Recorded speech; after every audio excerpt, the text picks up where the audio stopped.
The Weed of the Week brought to you by Show Me Shortline and the Richiger Flexigrain Storage System. Affordable, flexible storage is here. Richiger R-Series bagger and unloader from Show Me Shortline. Maximize your profits with adaptable storage and management. Reduce storage costs and gain a competitive edge by selling at the right time. Visit us online at showmeshortline.com.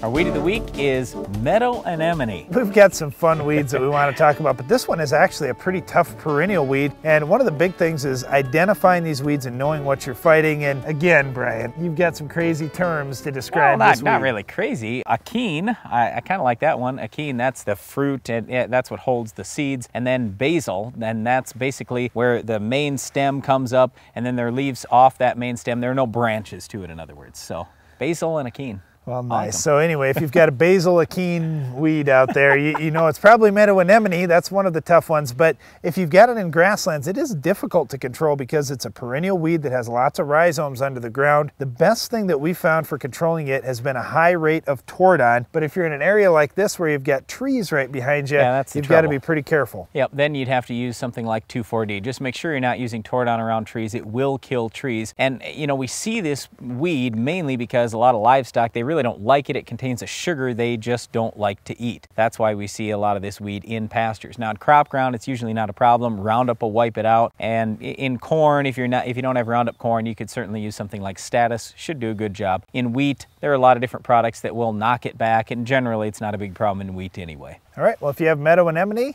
now you know how to get it under control. We'll be right back with Iron Talk after this.